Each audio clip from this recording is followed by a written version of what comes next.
नमस्कार, मैं हूं बबीता चौधरी और आप सभी का स्वागत है हमारे यूट्यूब चैनल पे।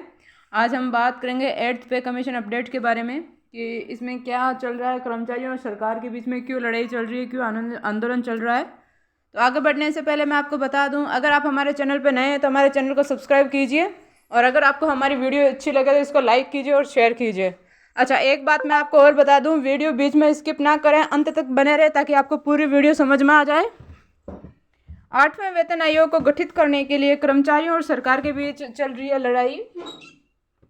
ऐसे में confederation of central government employees and workers के महासचिव एस.बी. यादव का कहना है कि सरकारी कर्मचारी सरकार की रीढ़ है। दरअसल सरकारी कर्मचारी की नीतियों को आम जन तक पहुंचाने के लिए तन्मयता से काम करते हैं। ऐसे में 8वें वेतन आयोग को गठित करने का सही समय है। ये देखिए कि 8वें वेतन आयोग जैसे केंद्र सरकार ने अब 8वें वेतन आयोग के गठन पर रार मची में पिछले दिनों केंद्रीय वित्त सचिव टी.बी. सोमनाथ ने कहा था कि सरकार द्वारा 8वां वेतन आयोग गठित की कोई योजना नहीं है। इसके बाद केंद्रीय कर्मचारी संगठन और सक्रिय हो गया है। तो पहले तो अखिल भारतीय राज्य सरकारी कर्मचारी महासंघ के राष्ट्रीय अध्यक्ष सुभाष लांबा ने कहा कि केंद्र सरकार द्वारा 8वां वेतन आयोग गठित न करने का फैसला अत्यंत दुर्भाग्यपूर्ण है। सरकार के फैसले खिलाफ आंदोलन होगा। और दूसरी तरफ 8 दिसंबर को confederation of central government employees and workers के महासचिव एस.बी. यादव ने प्रधानमंत्री मोदी को पत्र लिखा है। यानी कि ये जो सरकार ने कहा है कि 8वां वेतन लागू नहीं हो सकता है, तो सभी इसको लेकर कह रहे हैं कि ये फैसला दुर्भाग्यपूर्ण है और इसके खिलाफ आंदोलन होगा। और एस.बी. यादव ने प्रधानमंत्री मोदी जी को क्या पत्र लिखा है, उन्होंने क्या है कि आग्रह किया है कि मौजूदा परिस्थितियों में बिना किसी विलंब के 8वें वेतन आयोग का गठन किया जाए। ये देखिए, आयोग के गठन का सही समय है। यानी confederation of central government employees and workers के महासचिव एस.बी. यादव ने अपने पत्र में लिखा कि यह 8वें वेतन आयोग के गठन का सही समय है।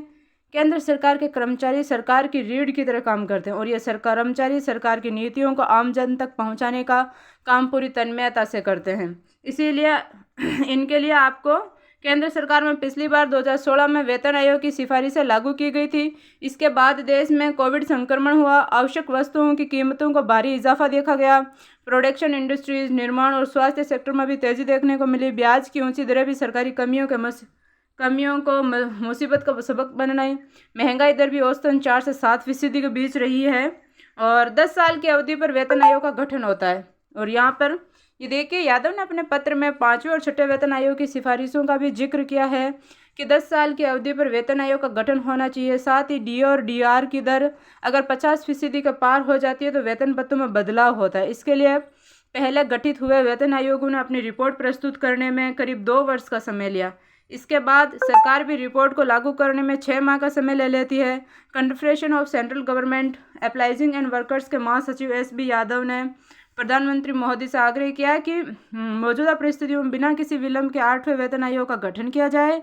उन्होंने अपने पत्र में वेतन आयोग के पैरा 1.114 का हवाला भी दिया। और ये देखिए, राष्ट्रव्यापी आंदोलन का ऐलान किया गया है। 7वें वेतन आयोग का गठन 2013 में हुआ था और केंद्रीय कर्मचारियों, सशस्त्र बलों के कर्मचारियों और राज्य कर्मियों पर गठन वेतन आयोग की सिफारिशों को जनवरी 2026 से लागू किया जाना प्रस्तावित है। ऐसे में 8वें वेतन आयोग का गठन किया जाना बहुत जरूरी है। अखिल भारतीय राज्य कर्मचारी महासंघ के राष्ट्रीय अध्यक्ष सुभाष लांबा ने कहा है कि केंद्र सरकार द्वारा 8वां वेतन आयोग गठित न करने का फैसला अत्यंत दुर्भाग्यपूर्ण है और सरकार के विरुद्ध आंदोलन होगा। केंद्र एवं राज्यों के लाखों कर्मचारी सड़कों पर उतरेंगे। महासंघ की 28 से 30 दिसंबर को कोलकाता में होने वाली नेशनल काउंसिल की बैठक में केंद्र सरकार के इस फैसले के खिलाफ अन्य कर्मचारी संगठनों को साथ लेकर राष्ट्रव्यापी आंदोलन का ऐलान किया जाएगा। अब ये देखिए कि 2013 में 7वां वेतन आयोग का गठन हुआ था और 2023 में इसको 10 साल हो चुके हैं। और जब हर 10 साल से वेतन आयोग का गठन होता है तो वैसे भी 2023 में 8वां वेतन आयोग लागू हो जाना चाहिए। तो बतौर सुभाष लांबा केंद्रीय वित्त सचिव टी.बी. सोमनाथ का यह बयान इशारा करता है कि 48.67 केंद्रीय कर्मचारियों और 67.95 लाख पेंशन भोगियों के लिए सरकार के एजेंडे में 8वां वेतन आयोग गठित करने की कोई योजना नहीं है। इस बयान से केंद्रीय व राज्य कर्मचारियों और पेंशनरों को तगड़ा झटका लगा है। इसमें आक्रोश व्याप्त है। वेतन आयोग से देश के कर्मचारियों और पेंशनर्स को उनके वेतन, पेंशन और भत्तों में कुछ बढ़ोतरी होने की उम्मीद बनी रहती है। केंद्रीय कर्मचारियों, सशस्त्र बलों और राज्य सरकार के कर्मियों पर 8वें वेतन आयोग की सिफारिशों को जनवरी 2026 से लागू किया जाना प्रस्तावित है और पिछला वेतन आयोग 2013 में गठित हुआ था, जबकि इसकी सिफारिशें 2016 में लागू हुई थी।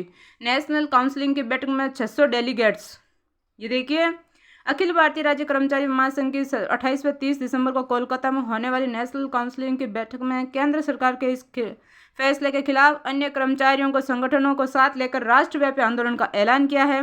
नेशनल काउंसिलिंग की बैठक में सभी राज्यों के करीब 600 डेलीगेट्स भाग लेंगे। महासचिव ए श्री कुमार ने बताया, कर्मचारियों ने आंदोलन के दम पर हर 10 साल बाद वेतनमान में पेंशन संशोधन के लिए वेतन आयोग का गठन का प्रावधान कराया था।